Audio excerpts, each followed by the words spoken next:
بسم اللہ الرحمن الرحیم۔ السلام علیکم۔ میری بہن کا ذہنی توازن صحیح نہیں تھا جب میں اس کو اپنے ساتھ سسرال لے آئی تاکہ میں اس کا خیال رکھوں، کیونکہ اس کا میرے علاوہ اس دنیا میں اور کوئی بھی نہیں تھا۔ ساس اکثر کہتی کہ میں ہی تمہاری بہن کے ساتھ سو جاتی ہوں۔ میں مان جاتی کیونکہ وہ بھی اکیلی ہی سویا کرتی تھیں۔ پھر کچھ دنوں کے بعد میری بہن کی طبیعت خراب ہوئی۔ جب ڈاکٹر کو دکھایا تو پتہ چلا کہ بہن حاملہ ہو گئی۔ اب میں اس انسان کی تلاش میں تھی جس نے یہ گھٹیا حرکت کی تھی، مگر عجیب بات یہ تھی کہ اب میری ساس بہت گھبرائی ہوئی لگتی۔ ایک دن تو میرے سر پر آسمان ٹوٹ پڑا جب ملازمہ میرے پاس آئی اور ہاتھ جوڑنے لگی کہ بیگم اپنی بہن کو ساس سے دور رکھو، کیونکہ وہی تو اس کی۔ آج میری اس گھر میں پہلی رات تھی۔ میں نظریں ادھر ادھر دوڑا رہی تھی۔ مجھے اپنی ذہنی مریضہ بہن کہیں بھی نظر نہیں آ رہی تھی، جس کا نام سائمہ تھا۔ ہمارا اس دنیا میں کوئی بھی نہیں تھا اور یقیناً مجھے ہی اپنی بہن کا خیال رکھنا تھا، کیونکہ ہمارے والدین اس جہان فانی سے رخصت ہو چکے تھے۔ کسی رشتے والی خالہ نے میرا رشتہ اس 40 سالہ آدمی سے کروایا تھا، مگر میں نے یہ رشتہ قبول کر لیا تھا، کیونکہ اس دور میں 2 جوان لڑکیوں کا اکیلے رہنا کسی بھی مصیبت سے کم نہ تھا۔ میں جب تک اپنے گھر میں تھی تو گھر کے کام کر کے میں اپنا اور اپنی بہن کا گزارا کر لیتی تھی۔ میری شادی جب اس گھر میں ہوئی تو اس گھر کو دیکھ کر میں نے خدا کا شکر ادا کیا کہ ہمیں رہنے کے لیے ایک چھت میسر آ گئی تھی۔ پھر میری ساس نے مجھے کمرے میں جانے کا اشارہ کیا تو میں ان سے پوچھنے لگی کہ سائمہ کہاں ہے، تو انہوں نے مجھ سے کہا کہ سائمہ کی فکر اب تم مت کرو، سائمہ کا اب میں اچھے سے خیال رکھوں گی۔ جب میں نے ملازمہ کے چہرے کی طرف دیکھا تو اس کے چہرے کا رنگ اڑا ہوا تھا۔ مجھے شدید پریشانی ہو رہی تھی کہ ایک بار میں سائمہ کو دیکھ لوں، مگر پھر میری ساس نے مجھے کمرے میں بھیج دیا۔ ابھی کچھ ہی دیر گزری تھی کہ میرا شوہر کمرے میں داخل ہوا۔ سلام دعا کے بعد اس نے مجھے ایک تحفہ دیا، جس کو میں نے کھول کر دیکھا تو اس میں ایک ڈائمنڈ کی رنگ تھی۔ یہ ڈائمنڈ کی رنگ دیکھ کر میری آنکھیں چمک گئیں، کیونکہ آج سے پہلے مجھے کسی نے بھی اتنا قیمتی تحفہ نہیں دیا تھا۔ میں دل ہی دل میں شکر ادا کر رہی تھی کہ اب میں ایک محفوظ ہاتھوں میں آ گئی ہوں اور نکاح جیسے پاک بندھن میں بندھ گئی ہوں۔ اب مجھے دنیا جہان کی کوئی فکر نہیں ہے۔ اگلی صبح بہت ہی خوبصورت تھی۔ میرے شوہر نے گزری رات میں مجھ سے کئی وعدے کیے تھے کہ وہ مجھے ہمیشہ خوش رکھے گا، میرا خیال رکھے گا، میری بہن کی ذمہ داری بھی وہی اٹھائے گا، کیونکہ میں ایک جوان اور خوبصورت 22 سالہ لڑکی تھی، جبکہ سائمہ ابھی صرف 18 سال کی ہوئی تھی۔ صبح ہم سب نے مل کر ساتھ ناشتہ کیا۔ میری ساس نے ایک ٹرے میں ناشتہ نکالا اور اس نے کہا کہ میں سائمہ کو ناشتہ اس کے کمرے میں ہی کروا کے آتی ہوں۔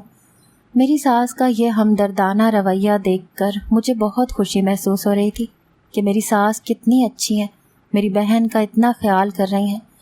کچھ دن یوں ہی گزرتے رہے، میں بھی سائمہ کو دیکھ آتی تھی، مگر حیرت کی بات یہ تھی کہ جب بھی میں سائمہ کو دیکھنے جاتی تو وہ ایک گہری نیند سو رہی ہوتی۔ میں زیادہ تر اپنے کمرے میں ہی ہوتی تھی، اپنے شوہر کے ساتھ اپنی نئی زندگی کا آغاز کر رہی تھی، مگر میں جب بھی باہر نکلتی اور سائمہ کی خبر گیری کرنے جاتی تو وہ بے سدھ سوئی ہوئی رہتی، جبکہ اس سے پہلے ایسا کبھی نہیں ہوا تھا۔ سائمہ تو دن کو جاگتی رہتی تھی، اس کے سونے کی ٹائمنگ بہت مختلف ہو گئی تھی۔ میں نے یہ اپنا وہم سمجھا کہ شاید جگہ کی تبدیلی کی وجہ سے سائمہ کے سونے کی ٹائمنگ بدل گئی ہے۔ پھر میں نے اپنی ساس سے اس بات کا ذکر کیا تو وہ بہت پریشان نظر آئی، کہنے لگیں کہ سائمہ رات بھر مجھے تنگ کرتی رہتی ہے اور دن میں تھک ہار کر سو جاتی ہے۔ کچھ دن یوں ہی گزرتے رہے۔ میرے شوہر بھی اب آفس جانے لگے تھے۔ وہ میرا بہت خیال رکھتے تھے، میرے لیے کئی طرح کی کھانے کی چیزیں واپسی پر لیتے آتے۔ سائمہ کی دوائی بھی وہ مجھے اب دلوا دیا کرتے تھے۔ سائمہ کا اب انہوں نے ٹریٹمنٹ شروع کروا دیا تھا۔ اس کا علاج اب ایک اچھا ڈاکٹر کر رہا تھا۔ میں بالکل مطمئن ہو چکی تھی کہ میں بالکل صحیح گھر میں آ چکی ہوں۔ پھر ایک دن میری ساس اپنے کسی جاننے والے کی طرف گئی ہوئی تھی۔ سائمہ بھی نیند میں سو چکی تھی اور کام والی ماسی بھی آج نہیں آئی تھی۔ جب میں نے کام والی ماسی کا بہت انتظار کیا، وہ نہ آئی تو میں خود ہی جھاڑو پونچھا کرنے لگی، گھر کی صفائی کرنے لگی۔ جب میں ساس کے کمرے میں گئی اور ان کے کمرے کی صفائی شروع کی تو میری حیرت کی انتہا نہ رہی کہ جو دوائی میرے شوہر نے سائمہ کے لیے دلوائی تھی وہ بالکل ویسے کے ویسے ڈبوں میں بند پڑی تھی، اور اس میں سے ایک گولی بھی میری ساس نے سائمہ کو نہیں کھلائی تھی۔ یہ بات میرے لیے بہت ہی پریشان کن تھی۔ پھر میں نے ہلا ہلا کر سائمہ کو اٹھانا چاہا، مگر سائمہ بہت گہری نیند میں سوئی ہوئی تھی۔ پھر میں نے اس پر پانی کے چھینٹے مارے تو وہ قسمسندی سے اٹھ بیٹھی، مگر ابھی بھی اس کی آنکھوں میں نیند کے خمار چھائے ہوئے تھے، جیسے اس کی نیند پوری نہ ہوئی ہو۔ میں بہت حیران تھی کہ اگر سائمہ دوائی بھی نہیں کھا رہی تو اس کو اتنی شدید نیند نے کیوں آ گھیرا ہے۔ اب میں بہت پریشان ہو گئی کہ آخر میں اس بات کا ذکر کس سے کروں، کیونکہ میری ساس پر اب مجھے یقین نہیں رہا تھا۔ تبھی دروازے پر دستک ہوئی۔ میں نے جا کر دروازہ کھولا تو دروازے پر ہماری ملازمہ تھی۔ وہ آتے ساتھ ہی کھانا بنانے میں مصروف ہو گئی۔ تبھی ادھر ادھر نظریں دوڑا کر اس نے پوچھا کہ آج گھر میں خاموشی ہے، خیریت ہے، اماں کہاں گئی ہیں؟ تو میں نے اس کو کہا کہ وہ کسی رشتہ دار کی طرف گئی ہیں۔